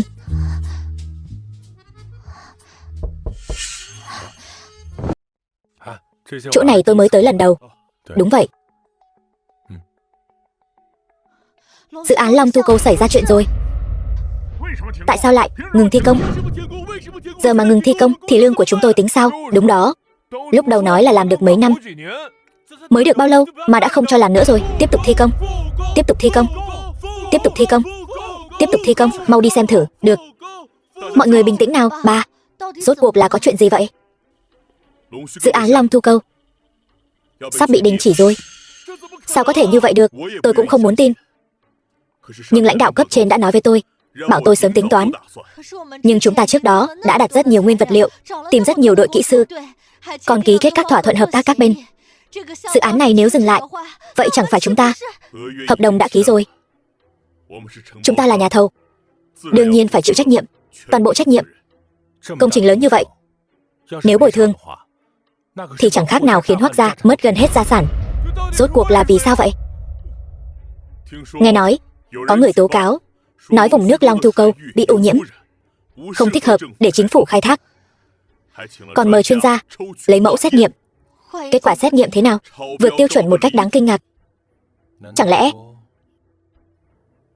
chính phủ muốn quy hoạch lại vị trí khu công nghệ cao? Cậu nói đúng. Công văn điều chỉnh quy hoạch sắp được công bố. Chắc chắn là có người giở trò, lại là Tam Hợp Hội. Đúng là Tam Hợp Hội đang giở trò. Sau khi núi Long An bị hủy, họ chuyển nhượng giá rẻ, đổi lấy một mảnh đất mới, Kê Hà Sơn. Việc xây dựng khu công nghệ cao, nghe nói sẽ chuyển đến gần Kê Hà Sơn. Xem ra không khiến bọn họ hoàn toàn hết hy vọng thì không được rồi. Bây giờ phải làm sao? Công văn này vừa ban hành, chuyện này coi như đã chắc chắn rồi. Lần này Tam Hợp Hội đã nắm được vấn đề ô nhiễm vùng nước Long Thu Câu. Vấn đề nhạy cảm này chỉ có thể nói bọn họ cao tay hơn. Không, chính vì là Tam Hợp Hội nên chuyện này vẫn còn đường lui. Cạn ly. Hải ca, màn thao tác này của anh thật sự khiến tôi mở mang tầm mắt. Trực tiếp phá hủy nguồn nước Long Thu Câu, khiến cấp trên buộc phải thay đổi địa điểm khu công nghệ cao. Đúng là rút củi đáy nồi. Lần này bọn họ vì xây dựng dự án này đã đầu tư không ít tiền bạc và công sức. Giờ hợp tác dừng lại. Tôi xem những công ty hợp tác kia chẳng phải sẽ ăn tươi nuốt sống bọn họ sao? Không chỉ vậy, Hoác gia vì dự án đó gần như đã bỏ ra tất cả vốn liếng. Giờ đến tiền vi phạm hợp đồng cũng không trả nổi nữa rồi. Đánh rắn phải đánh 7 tấc. Chuyện Long Thu Câu này chính là 7 tấc của Hoác gia. Sau khi chuyện này xảy ra, Hoác gia ở Kinh Hải sẽ không còn vẻ vang nữa rồi. Kích thích thật. Tần Tiêu, tên phế vật đó, dựa cả vào Hoác gia. Giờ Hoác gia sa cơ lỡ vận, tôi xem còn ai bảo vệ được hắn. Điều quan trọng nhất bây giờ là dự án khu công nghệ cao đó là chúng ta cướp từ tay Hoác gia. Phải nhanh chóng khai thác. Được, chúng tôi kính ngài Hải ca vì Tam Hợp Hội. Tần tổng, chúng tôi đã tìm kiếm ở Khê Hạ Sơn 3 ngày rồi. Xác định còn muốn tiếp tục sao? Tiếp tục. Điều này quyết định liệu chúng ta có thể giành lại được quyền khai thác khu Long Thu Câu hay không. Đi thôi, đi nhanh. Đại ca, Tam Hợp Hội đang xả nước thải vào núi Long An của chúng ta. Nếu cấp trên phát hiện ra nước bị ô nhiễm, quyền khai thác của chúng ta chắc chắn sẽ bị thu hồi. Bọn Tam Hợp Hội thật là không thành thật. Đi, lấy đồ nghề, đánh nhau với chúng, gọi anh em đi. Thủ đoạn tương tự tôi đã thấy một lần rồi. Lần này lại dùng ở Long Thu Câu. Các người cũng sẽ không đạt được mục đích đâu. Tần Tiêu, làm như vậy chúng ta thật sự có thể giành lại quyền khai thác sao? Tin anh, không sai đâu. Nhưng Tam Hợp Hội gần đây hoạt động rất mạnh. Bọn họ đã ký kết hợp đồng hợp tác với Long Hoa Tập đoàn, Châu Hải Quốc tế và 6 doanh nghiệp lớn khác. Họ mua vật liệu xây dựng tìm kiếm đối tác. Hoạt động còn mạnh hơn cả Hoác gia, càng lớn càng tốt, phản phệ càng lớn.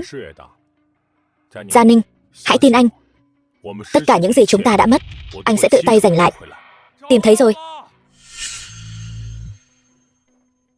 Tần Tiêu, anh huy động nhiều người như vậy chỉ để cho em xem cái này, chính là cái này. Anh chắc chắn cái này thật sự có thể giúp chúng ta giành lại quyền khai thác sao? Cứ yên tâm, chúng ta nhất định sẽ thắng. Tìm vài công nhân mai phục gần hồ chứa nước. Tối nay chúng ta đi bắt ma. Được.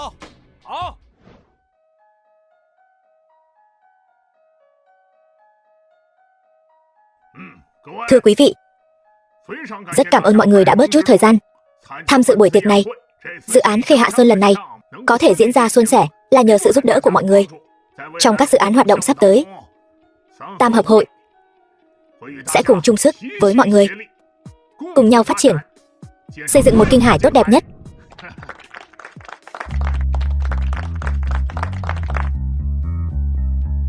Tuy thông báo chính thức của chính phủ còn 1 tiếng nữa, nhưng tôi tin rằng mọi người đều đang rất nóng lòng rồi. Được rồi, tiếp theo tôi xin tuyên bố dự án khai thác Khê Hạ Sơn chính thức khởi động.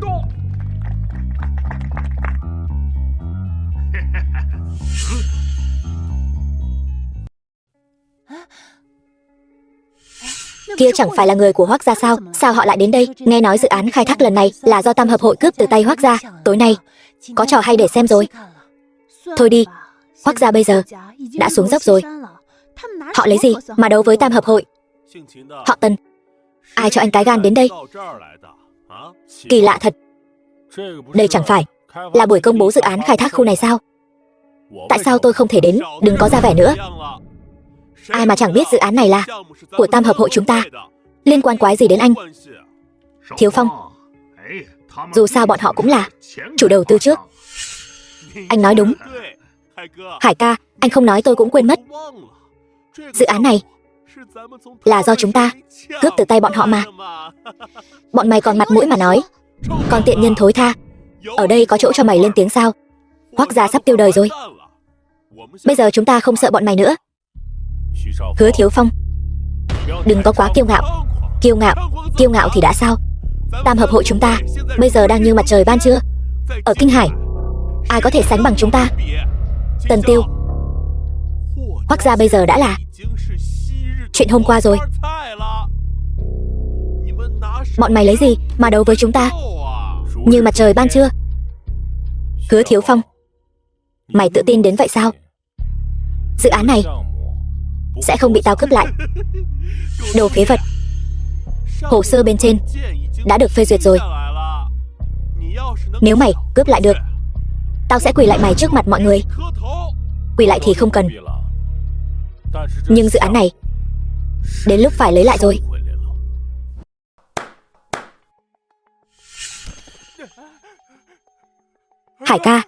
Hải ca cứu tôi với. Mày nửa đêm sai người lái xe chở nước thải đến Long Tu Câu lén lút xả nước thải, phá hoại nguồn nước Long Tu Câu. Chuyện này nếu bị phanh phui, mày sẽ phải ngồi tù đấy. Không thể nào. Chuyện này tôi làm bí mật, sao hắn ta có thể biết được? Mày là ai? Tôi không quen người này. Hải ca, tôi làm việc cho anh mà. Anh không thể qua cầu rút ván được. Tần Tiêu, cả Kinh Hải đều biết cậu có thù với tôi. Cậu không thể vu oan giá họa cho tôi như vậy được. Tam hợp hội chúng ta trông dễ bị bắt nạt sao? Lén lút xả nước thải là phạm pháp đấy. Hắn ta chỉ muốn đổ tội lên đầu anh thôi, để anh ngồi tù thay hắn ta. Tôi không thể ngồi tù. Tôi không thể ngồi tù. Rõ ràng là anh bảo tôi xả nước thải hóa chất ra Long Tu Câu mà. Đồ vô dụng. Bằng chứng đâu? Tôi có ghi âm. Tôi muốn cậu xả nước thải hóa chất ra Long Tu Câu. Hải ca, chuyện này là phạm pháp đấy. Yên tâm, có chuyện gì tôi chịu trách nhiệm. Đúng là giọng của Hải đại phú. Vậy mà lại cố tình xả nước thải. Thật khốn nạn. Ghi âm giả mạo, lỡ bị phát hiện thì sao? Yên tâm đi. Trong tình huống đó, Hải đại phú nhất định sẽ chột dạ, không thể phân biệt được thật giả. Đồ vô dụng.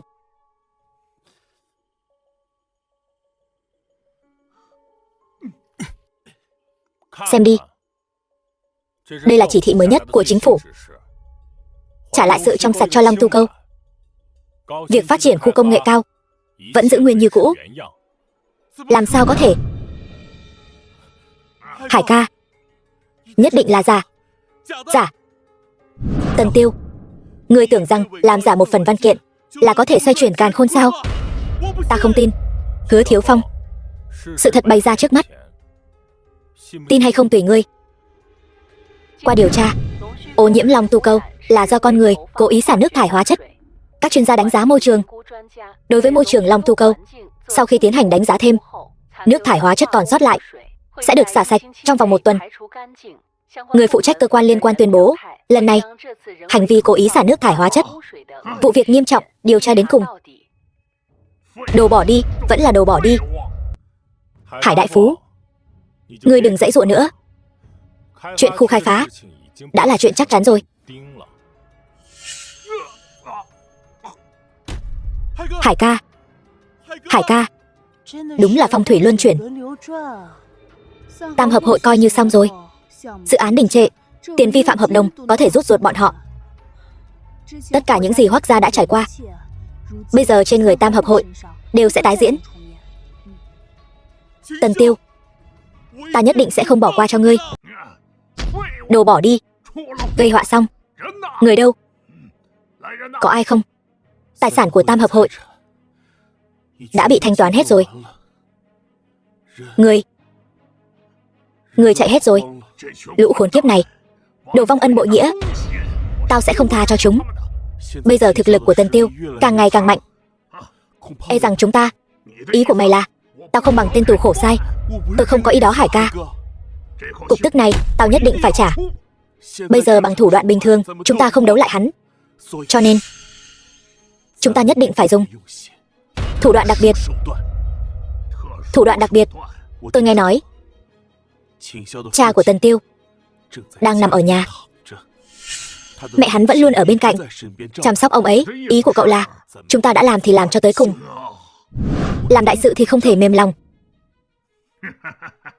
Tất cả những điều này đều là do người ép ta. Gia Ninh đến rồi. Gì?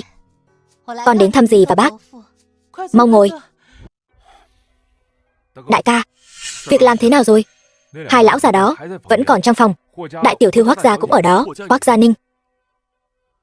Vậy mà lại có niềm vui bất ngờ này. Cùng trói cô ta lại.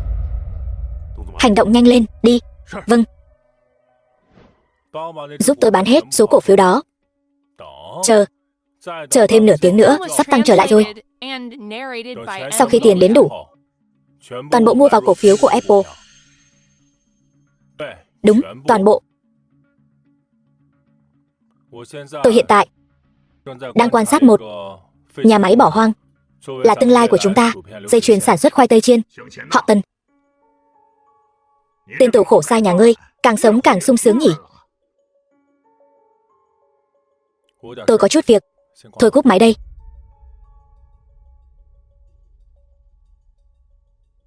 Ngươi đúng là âm hồn bất tán. Ngươi là cuốn sao, người thấy mùi là tới ngay. Tần Tiêu, ngươi thật sự là người trẻ tuổi nhất ở Kinh Hải, thương nhân kiệt xuất. Mắng người mà không thèm dùng lời tục tĩu. Bây giờ ngươi còn cười được sao?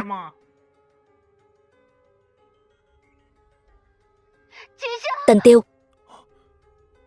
Gia Ninh, ba. Hải đại phú, ngươi rốt cuộc muốn thế nào? Rất đơn giản, chuyển toàn bộ tài sản đứng tên ngươi cho ta, ta sẽ ký. Ngươi hãy thả họ ra. Bớt nói nhảm. Bây giờ ngươi không có tư cách đàm phán điều kiện với ta, ký nhanh lên. Tôi ký.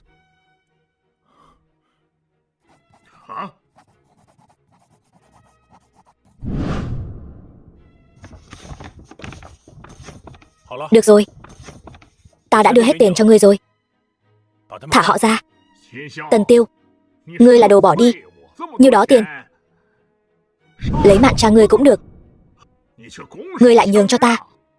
Cả đời ta hiểu một đạo lý, tiền không quan trọng đến vậy. Bây giờ ta đã chuyển tiền cho ngươi rồi, mau thả người nhà ta ra. Ngươi vẫn chưa hiểu được tình trạng của ngươi. Ngươi nghĩ ta sẽ thả họ sao? Hải đại phú, ngươi rốt cuộc muốn thế nào? Ta sẽ khiến ngươi mất tất cả. Gia đình ngươi, ta sẽ khiến bọn họ phải mất mạng. Hải đại phú, đây là Kinh Hải. Nếu ngươi làm vậy, chính ngươi cũng khó thoát khỏi cái mất mạng. Không cần ngươi bận tâm, ta sẽ mang tiền của ngươi đến Mỹ tiêu xài. Ngươi nghe cho kỹ đi, tiếng kêu thảm thiết của người nhà ngươi. Chuyện gì vậy? Ra tay đi, đừng phí sức nữa. Ngươi nghe xem đầu dây bên kia rốt cuộc là ai?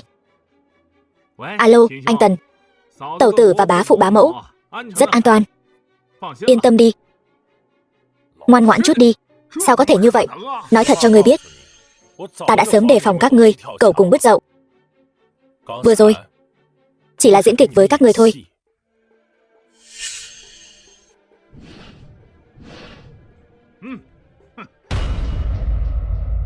Lý do diễn kịch với ngươi là để thu thập bằng chứng quan trọng. Tao lăn lộn ngoài đường bao nhiêu năm nay, số mạng trong tay cũng đến 2 con số rồi. Có bằng chứng này rồi, tao cho mày ở tù. Đến mọt gông. Tần Tiêu, lão tử liều mạng với mày.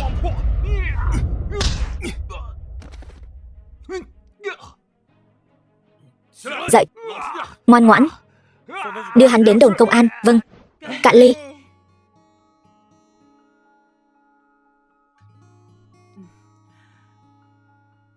Tần Tiêu, anh đọc báo chưa? Tam hợp hội đó bị triệt phá rồi. Đây là kết cục xứng đáng với chúng. Được rồi, Tần Tiêu, không nói chuyện này nữa. Cổ phiếu cậu mua đó tối qua lại tăng rồi. Giá trị tài sản của cậu giờ đã tăng gấp mấy lần rồi. Nhạc phụ, thu nhập từ cổ phiếu sau này sẽ ngày càng cao. Ba phải chuẩn bị tinh thần đấy. Thôi nào, chuyện làm ăn sau này hãy nói. Hôm nay quan trọng nhất là bàn chuyện đám cưới của con. Đúng rồi, còn 1 tháng nữa là tổ chức hôn lễ rồi. Tiền thì kiếm mãi không hết được. Nhanh nào, sinh cho ba đứa cháu mập mạp đi. Đúng vậy. Chuyện con cái thì cũng không nhất thiết phải vội, đợi sau khi cưới mới nói. Nói gì thế?